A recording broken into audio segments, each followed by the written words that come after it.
چند جمعے پہلے ایک بات شروع ہوئی تھی کہ اللہ تعالیٰ نے کامیاب ایمان والوں کی 8 صفات جو ہے وہ بیان کی۔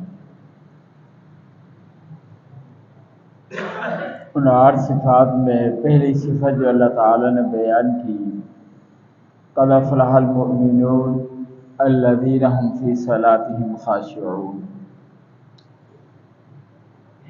کہ ایسے ایمان والوں کے لیے کامیابی ہے جو خشوع سے جو ہے وہ نماز پڑھنے والے ہیں۔ یہ بات سامنے آئی تھی کہ ایک خضوع ہوتا ہے اور ایک خشوع ہوتا ہے۔ خضوع کا تعلق ظاہر کے ساتھ ہے اور خشوع کا تعلق جو ہے وہ باطن کے ساتھ ہے۔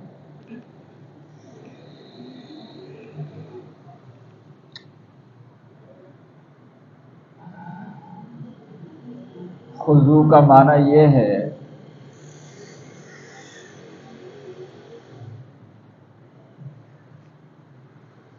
خضوع کا اپنا معنی جو ہے وہ کہا جاتا ہے جھک جانا۔ خضوع کا اردو معنی جو ہے وہ جھک جانا ہے، اور خضوع کہا جاتا ہے کہ نماز میں اس طرح قیام کرنا، اس طرح کھڑا ہونا کا سارا جسم جو ہے وہ اللہ تعالیٰ کے سامنے جھکا ہوا ہو، یہ ہے خضوع۔ کہ اس طرح اللہ کے سامنے نماز میں کھڑا ہو کہ سارا جسم جو ہے وہ اللہ تعالیٰ کے سامنے جو ہے وہ جھکا ہوا ہو۔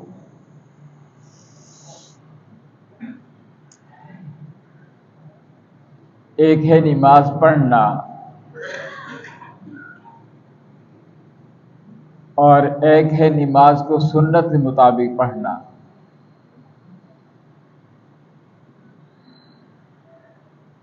دونوں نمازوں میں جو ہے وہ آسمان و زمین کا فرق ہے۔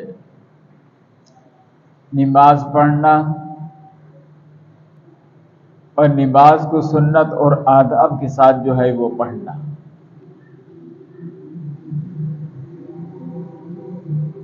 آپ صلی اللہ علیہ وسلم نے امت کو جو بات سکھائی ہے وہ یہ ہے، نماز پڑھنے کا تو اللہ نے حکم دیا ہے، آپ صلی اللہ علیہ وسلم نے ہمیں جو بات سکھائی ہے وہ یہ ہے، صلو کما رأیتمونی اصلی، کہ صرف نماز پڑھنا کافی نہیں ہے بلکہ نماز کو ایسے پڑھنا جیسے اللہ کے رسول نے پڑھی۔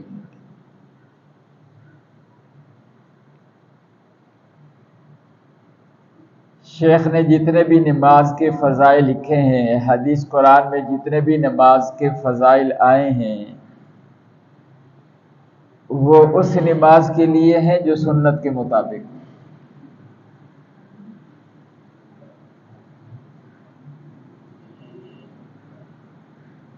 اس لیے حضرات خلفائے راشدین رضی اللہ عنہم انہیں اس بات کا جو ہے بڑا اہتمام ہوتا تھا کہ ہماری نمازیں جو ہے وہ آپ صلی اللہ علیہ وسلم کی سنت کے مطابق ہوں۔ اس وجہ سے جہاں حضرت ابو بکر رضی اللہ عنہ جاتے، حضرت عمر جاتے، حضرت عثمان جاتے، علی رضی اللہ عنہ جاتے، تو وہاں لوگوں سے جا کر یہ بات نہیں فرماتے کہ بھی نماز پڑھا کرو، اس لیے کہ یہ تصور تو اس وقت تھا نہیں کہ مسلمان ہو نماز نہ پڑھے، یہ تو تصور۔ اس زمانے کے تو منافق بھی نماز نہیں چھوڑ سکتے تھے، مسلمان تو بہت دور کی بات ہے۔ لیکن یہ حضرات جہاں بھی جاتے یہ بات جو ہے وہ ارشاد فرماتے کہ ہم تمہیں حضور اکرم صلی اللہ علیہ وسلم کی نماز نہ سکھائیں کہ اللہ کے رسول نماز کیسے پڑھا کرتے تھے، یہ بات فرماتے۔ اور پھر صرف فرماتے نہیں کیسے نماز پڑھو جسے اللہ کے رسول پڑھا کرتے تھے، صرف فرماتے نہیں بلکہ ارشاد فرماتے کہ ہم تمہیں نماز پڑھ کر دکھاتے ہیں کہ اللہ کے رسول صلی اللہ علیہ وسلم کیسے نماز پڑھا کرتے تھے، اور پھر عملی طور پر نماز پڑھ کر جو ہے وہ صحابہ کو بتاتے کہ اللہ کے رسول ایسے نماز پڑھتے تھے۔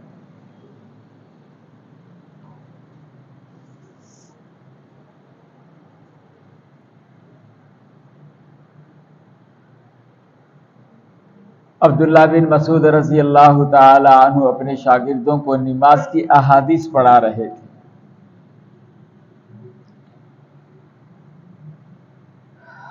احادیث پڑھاتے ہوئے ارشاد فرمایا شاگردوں سے، الا اصلی بکم صلاۃ رسول اللہ صلی اللہ علیہ وسلم، کیا میں تمہیں حضور اکرم صلی اللہ علیہ وسلم کی نماز پڑھ کر نہ دکھلاؤں؟ کہ اللہ کے رسول صلی اللہ علیہ وسلم جو ہے وہ کیسے نماز جو ہے وہ پڑھا کرتے تھے۔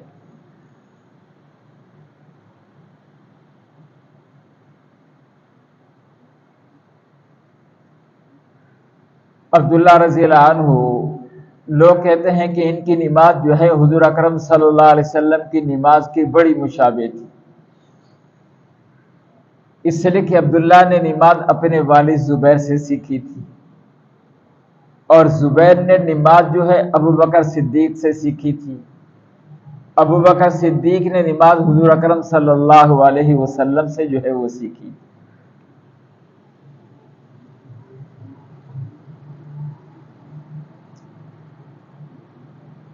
مسجد نبوی ہے،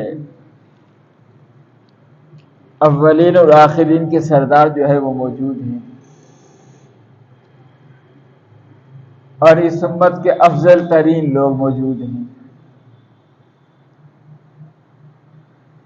آنے والا جو ہے وہ ایک صحابی ہے، آ کر اسی نے نماز پڑھی،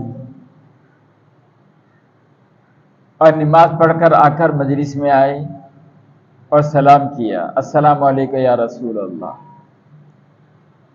آپ صلی اللہ علیہ وسلم نے سلام کا جواب دیا، اور یہ بات ارشاد فرمائی، ارجع فصلی فإنک لم تصلی، واپس جاؤ، نماز پڑھو، تم نے نماز نہیں پڑھی۔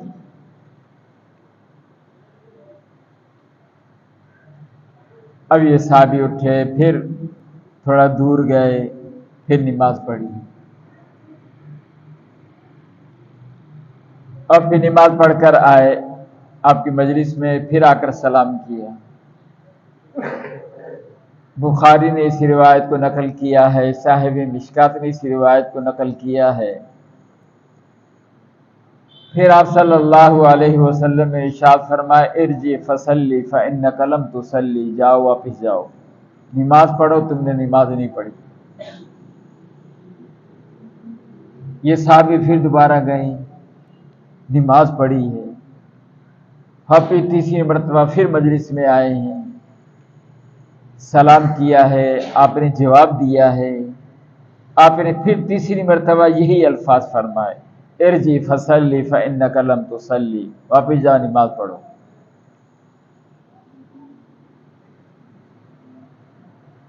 صحابی ہاتھ باندھ کے کھڑے ہو گئے، اللہ کے رسول جیسے مجھے آتی تھی میں پڑھ رہا، آپ مجھے نماز سکھا دیں کہ میں کیسے نماز پڑھوں۔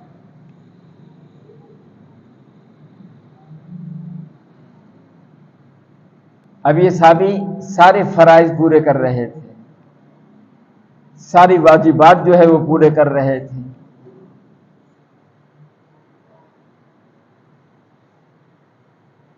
مستحبات میں جو ہے وہ یعنی ہمارے احناف کے مسلک کے مطابق مستحب میں زیادہ سے زیادہ جو ہے یہ کہہ سکتے ہیں کہ نماز کے سنت طریقے سے نماز تھوڑی سی ہٹی ہوئی، باقی فرض سارے وہ پورے کر رہے تھے، واجبات سارے پورے کر رہے تھے۔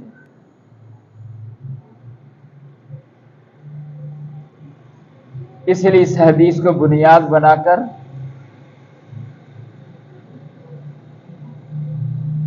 کہ جو کوتاہی وہ صحابی کر رہے تھے، اگر اس کوتاہی کے ساتھ کوئی نماز پڑھے گا، اس حدیث کو بنیاد بنا کر امام شافعی اور امام احمد بن حنبل رحمہم اللہ یہ دونوں حضرات فرماتے ہیں کہ اس کی نماز ٹوٹ گئی، اس کی نماز فاسد ہے، اور دلیل میں اسی حدیث کو پیش کرتے ہیں کہ آپ صلی اللہ علیہ وسلم فرما رہے انک لم تصلی، تو نے نماز نہیں پڑھی ہے، مانا تیری نماز فاسد ہے، تیری نماز نہیں ہے۔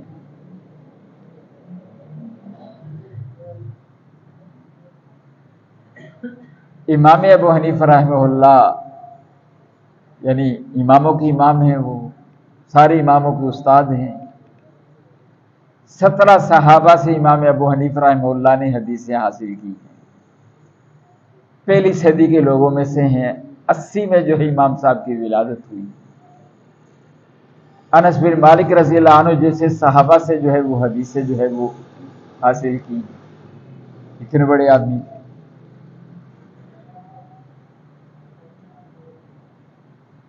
تو امام صاحب نے دیکھا کہ آنے والے مسلمانوں کے لیے بڑی مشکلات ہو جائیں گی، اگر یہی مسلک جو ہے وہ ہو جاتا کہ بھئی جو صحابی نے جو کمی کی ہے، جو بھی کمی کرے گا اس کی نماز ہوگی نہیں، تو اللہ میری بھی حفاظت فرمائے، اللہ آپ کی بھی حفاظت فرمائے، ہماری تو 5 نمازوں میں سے کوئی نماز نہیں ہوتی۔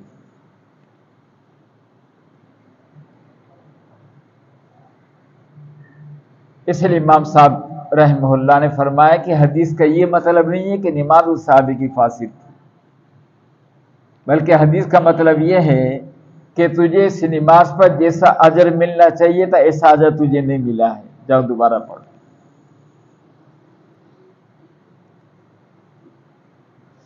اور وہ صحابی کیا کر رہے تھے کہ رکوع سجدہ یہ تھوڑا جلدی جلدی کر رہے تھے، تعدیل ارکان پورے نہیں کر رہے تھے، باقی سارے فرائض واجبات سارے پورے کر رہے تھے، لیکن اطمینان سے رکوع کرنا، اطمینان سے قاعدہ کرنا، اطمینان سے سجدہ کرنا، اس میں کمزوری تھی۔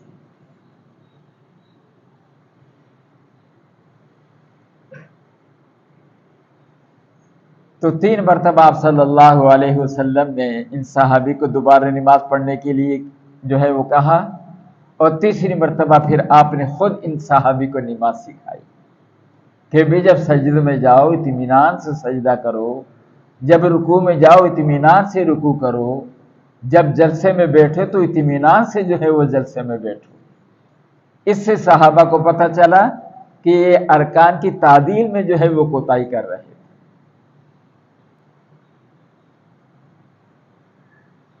تو پہلی کامیاب ایمان والوں کی صفات میں سے پہلی صفت جو اللہ نے بتائی ہے وہ یہ کہ نماز جو ہے وہ آداب والی ہو۔ آداب کسے کہا جاتا ہے؟ ادب والی نماز کسے کہا جائے گا؟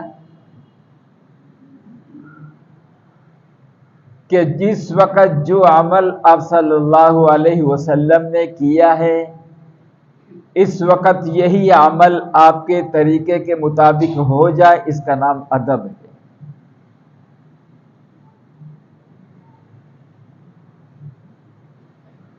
کہ بھی اس کی نماز آداب والی نہیں ہے، اس کا کیا مطلب ہے؟ کہ اس کی نماز ایسی نہیں ہے جیسی اللہ کے رسول صلی اللہ علیہ وسلم نے پڑھی۔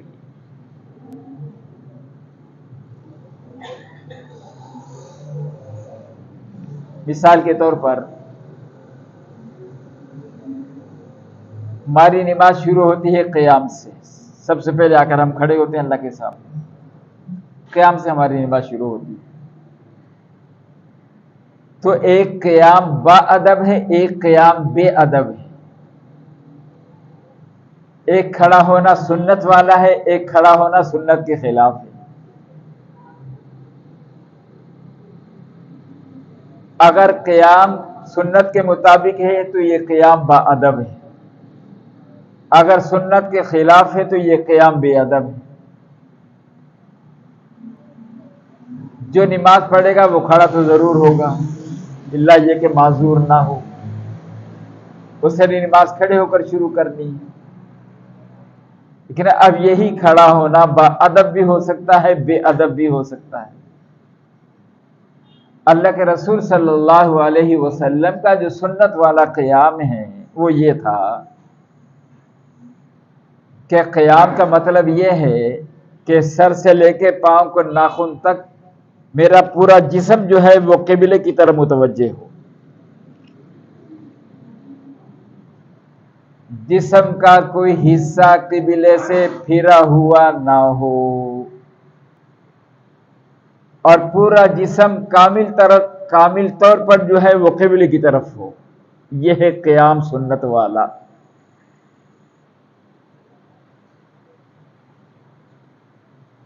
اب ہم بھی کھڑے ہوتے ہیں کہ کیا ہمارا یورپ کی طرف ہوتا ہے، ایک پاؤں ہمارا یورپ کی طرف ہوتا ہے، ایک پاؤں ہمارا افریقہ کی طرف ہوتا ہے، یہ ادھر جا رہا ہے، یہ ادھر جا رہا ہے، قیام کر رہے ہیں، اور کوئی پاؤں بھی قبلے کی طرف نہیں ہے۔ اب یہ قیام سنت کے خلاف سمجھا جائے گا۔ اس قیام کو اگر سنت والا بنانا ہے تو بالکل آسان طریقہ ہے کہ ہمارا پورا جسم پورے قبلے کی طرف رہے، بالکل آسان ہے۔ اپنے چہروں کو اور اپنے پیروں کو، بس ان دو کو ٹھیک کر لیں، ہمارا چہرہ قبلے سے نہیں پھرے اور ہمارے پیر قبلے سے نہیں پھرے، پورا جسم جو ہے پورا قبلے کی طرف ہو جائے گا۔ کتنا آسان طریقہ۔ اب سنت والا قیام کے لیے ہمیں کوئی بڑی مشقتیں، بڑی تکلیفیں اس کے اٹھانے کی نہیں اٹھانی پڑیں گی۔ کھڑا ہونا ہے، ویسے کھڑا ہونا ہے، بغیر قیام کی نماز نہیں ہے۔ لیکن اگر یہی کھڑا ہونے میں ہم نے دو باتوں کا اہتمام کر لیا کہ چہرہ ہمارا جو ہے وہ قبلے کی طرف ہو اور پاؤں کی انگلیاں ہماری قبلے کی طرف ہو، تو ہمارا پورا جسم، ہمارا پورا قیام جو ہے قبلہ برخ ہو جائے گا۔ یہ ہے سنت والا قیام۔ کتنا آسان طریقہ ہے۔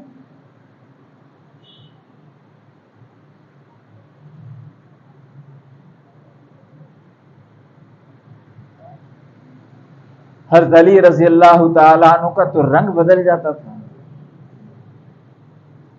رنگ جو ہے وہ پیلا ہو جاتا تھا۔ امیر المومنین کیا ہوا؟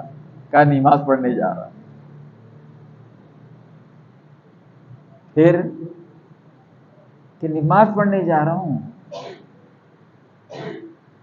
جسم جو ہے کانپنے لگ جاتا، رنگ بدل جاتا، پھر بھی میں نماز پڑھنے جا رہا ہوں۔ لوگ پوچھتے امیر المومنین کوئی درد، کوئی تکلیف؟ کا نہیں، میں ایک بہت بڑے بادشاہ کے سامنے کھڑے ہونے کے لیے جا رہا ہوں، پتہ نہیں میری حاضری قبول ہوگی یا نہیں ہوگی، اور میں اس کے حق کے آداب کے ساتھ پتہ نہیں کھڑا ہو سکوں گا یا نہیں کھڑا ہو سکوں گا۔ ایک بہت بڑے شہنشاہ کے سامنے کھڑا ہونے کے لیے جو ہے وہ جا رہا۔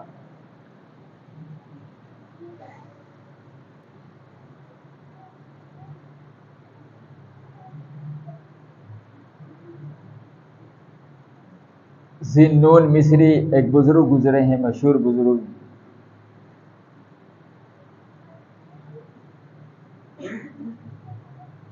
ان کے مرید کہتے ہیں میں نے عصر کی نماز ان کے پیچھے پڑھی،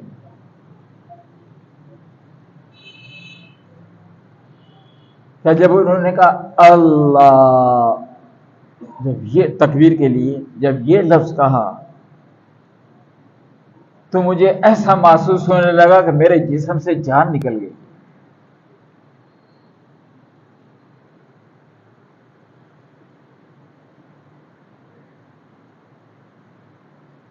عبداللہ بن عباس رضی اللہ تعالیٰ عنہ پریشان ہو جاتے جب اذان ہوتی تھی،